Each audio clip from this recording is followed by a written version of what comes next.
Hi guys, welcome back to the channel. So this week we are going to make a lovely fall inspired soup. I have butternut squash that I want to use, so we're going to use that.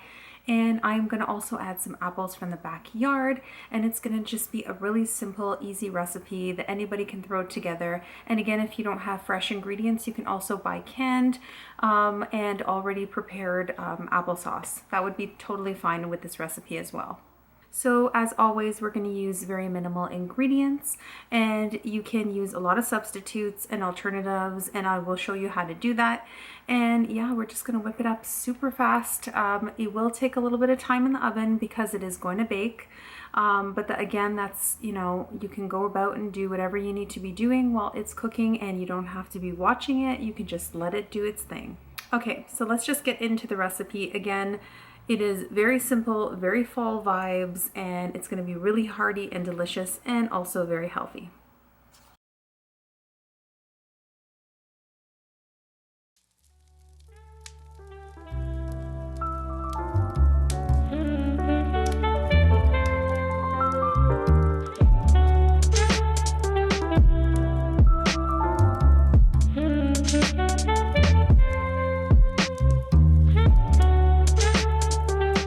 Okay, so we have these two butternut squashes that came from Costco, and they are a really, really good size.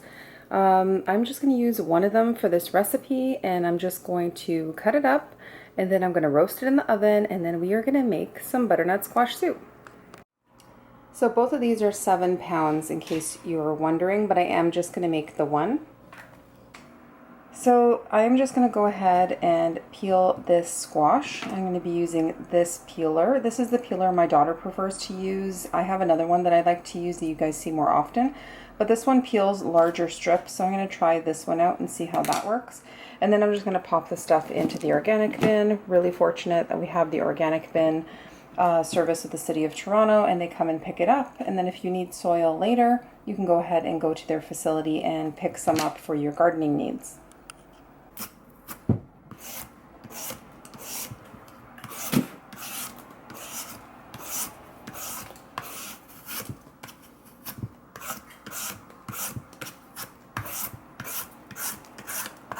So I'm going to go ahead and cut the top part off and the bottom, and then just chop it up, and that way I can put it on a pan with some parchment paper and roast it in the oven.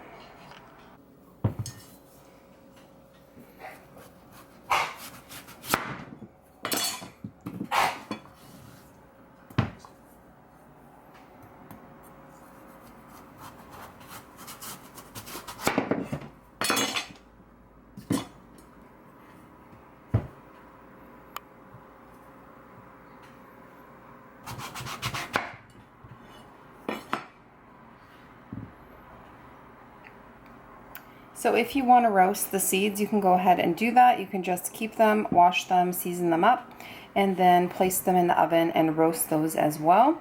So sometimes I will keep them and roast them, and other times I'll just put them in the organic bin as well.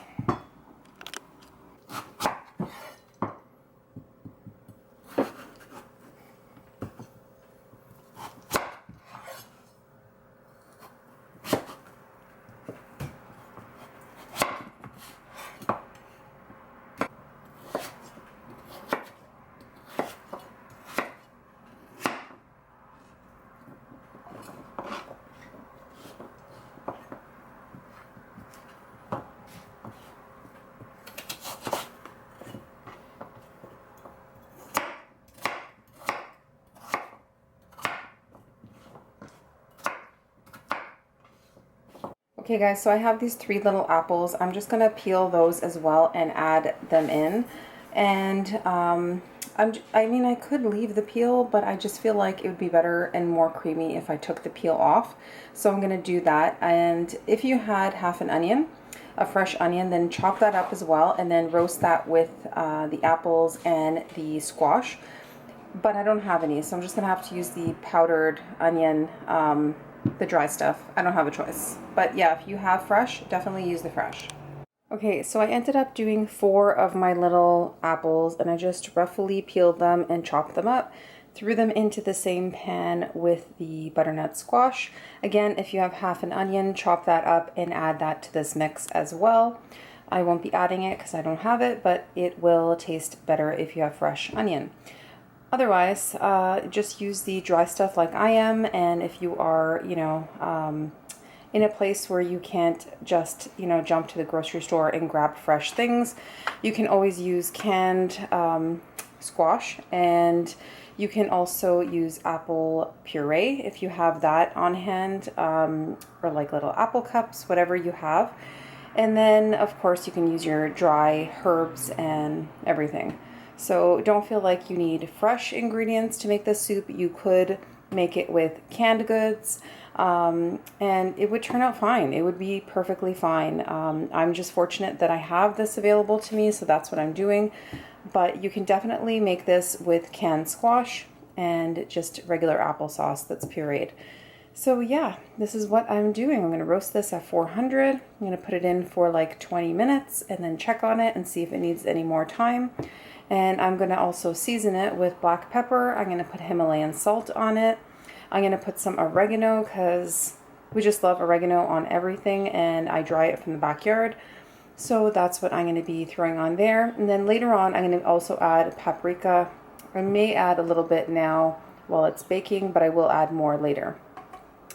And that's pretty much it with some garlic powder. So yeah, if you have some garlic cloves as well, I would go ahead and add them in. I am going to add in 3 that I've peeled, and I'm just going to throw them in and let them roast up as well. I'm not even going to chop them. I'm just going to throw them in as is. So I just have the 3 cloves. I'm just tossing them in, and I will season it and pop it in the oven. Okay, I'm going to go ahead and add the black pepper.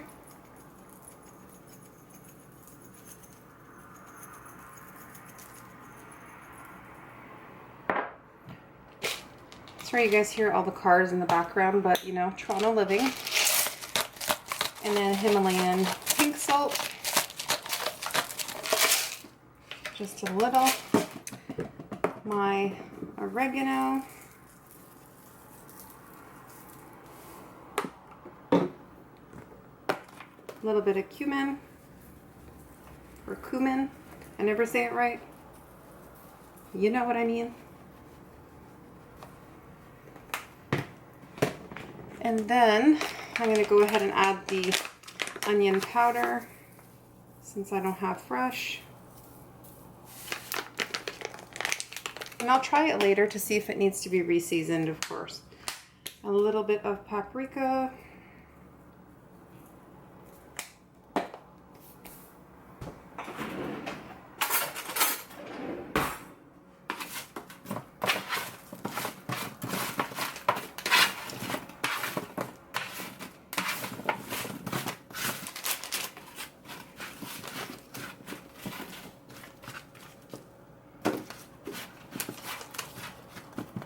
Okay, so it's going to go in the oven now and do its thing. Hopefully it'll cook up rather quickly, and then I can start transferring it to the blender, and that way I can blend it up. So I'm super sad. I had to throw away my reusable mat that I've had for, I don't even know how many years. I've had it a long time. It lived a good life. It saved a lot of money, and it was really good for the environment.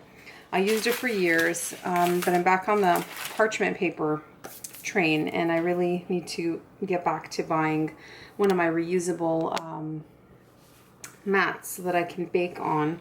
So if you have any recommendations, add them in the comments below, and that way I can take a look at them because I am needing to buy new ones. Okay, so I'm going to transfer this all to a large pot.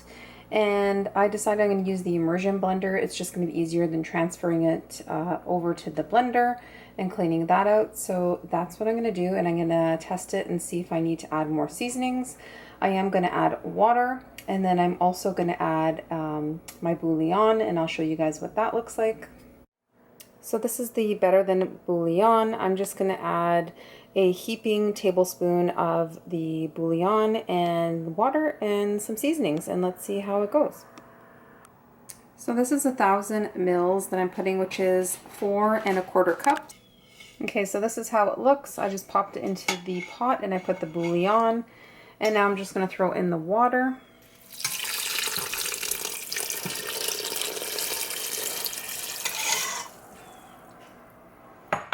Probably going to need more water, but I'm just starting with that.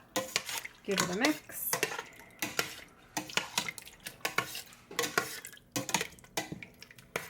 Then I'm going to go ahead and use the immersion blender to blend it up. This is the immersion blender that I have. It's just a super cheap option that I had on Amazon, and so yeah, that's what I picked up, and that's what I've used for years, and it's been fine. Sorry, there's a lot of noise in the background. The dog's running around. The landscapers are here. It's just a little bit crazy. So I put a little bit more paprika, a little more Himalayan salt, a lot of black pepper, and then I also added this curry powder. So I added, maybe a teaspoon is what I added in total, because I added a little bit 2 times, and I just sprinkle it in and eyeball it. And yeah, a little bit more cumin, and that is it. I'm just heating it up now, and that's it. So I like using a big pot, because if I'm going to use the immersion blender, it will make a little bit of a splash, so that way at least it's in a bigger pot. I could have put it in a smaller one, but that's why I chose to do the bigger one. So if I was feeding more people, I would have used the second squash, but because it's just 2 or 3 people having it, it's, you know, more than enough, and I don't want that much extra in the fridge. So that's what I'm doing. And so if you're a single person, this is going to be fine for you for even meal prep. You can bring this to work with you, and yeah, it'll just be a super easy recipe. So if you wanted it to be a little bit runnier, then you can go ahead and add more water. Or if you find the flavor too strong from your bouillon, depending on how much you put, you can always water it down. But I feel like the consistency is perfect on this just the way it is. So I'm going to keep it as is. Just the, it's 1,000 milliliters, which is like 4 1/4 cups of water approximately. So yeah, that is what I'm doing. I'm just heating it up after I've re-seasoned it, and then I can plate it.